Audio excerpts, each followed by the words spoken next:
I'm Joel Murray. I run OuterWaves Festival with Chris Connor and Laura Cotter. I have been living in Liverpool for almost 20 years. I've been putting on shows for about 15 of those years. Worked at lots of different venues, played in lots of bands, toured all around Europe. Yeah.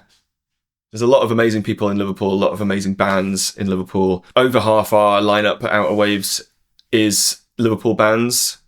Liverpool artists. There's also a lot of great promoters, great DJs, great just people around in and around the scene. And yeah, feel very lucky to be a part of that scene. There's definitely a real resilience to the Liverpool scene and to promoters and bands trying to find like new spaces to do shows, new venues and new kind of ideas about where things can happen. When the Baltic all sort of started kicking off and stuff, that provided a lot more space and possibilities for people. And now it feels like we've moved a lot down to the North Docks with Quarry and the Wind Factory and stuff, which is part of the reason we wanted to do the OuterWaves Festival down there. We want to shine a light on the underground of Liverpool, and it made perfect sense quite poetically that that would be in the North Docks, because we as creatives have been kind of pushed out of the city centre and pushed out of lots of different areas of the city where we were quite established through gentrification and short-termism by the council and money. It feels right that we're now in the North Docks, and especially as Quarry will have just closed when we have the festival.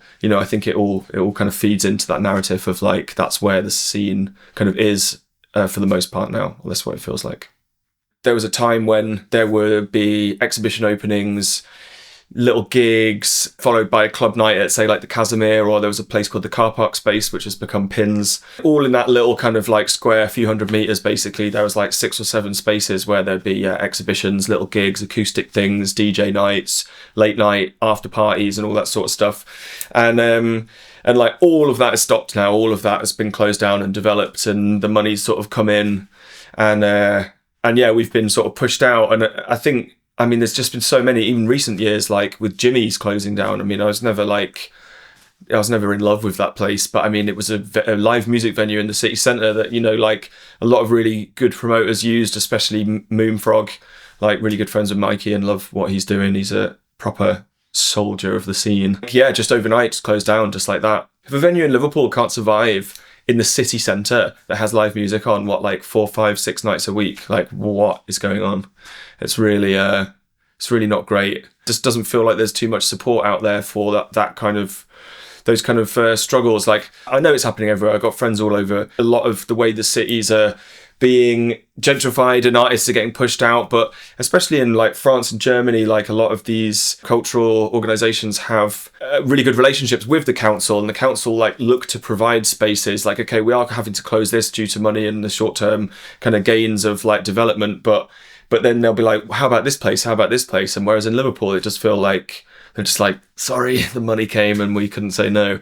No offense, Liverpool City Council. And there just isn't much of a model in the UK. It doesn't feel like for supporting people like us, like grassroots kind of creative people. I think the Music Venues Trust is amazing. The speed at which they've grown because of COVID, during COVID and post-COVID is like really incredible. But there's only so much like one organisation that's based in London can really do for like, the hundreds and thousands of grassroots music venues throughout the country. Like the Caledonia closing down and like Jimmy's closing down and then obviously in my sort of time with Mellow Mellow and the Casimir and all these other places, it does just feel like, oh, there's another one gone. And now I don't know how you would run a venue in the city centre now. I mean, I don't know if it is even possible with the rents being so high and all that sort of stuff. There's a huge gap in the Liverpool sort of cultural calendar for like an alternative kind of music festival. We don't see a lot of, the bands that we're interested in playing in Liverpool. I mean, there are good promoters, don't get me wrong, but I just think on the scale of what we're trying to do, we really want to, what I was saying before about having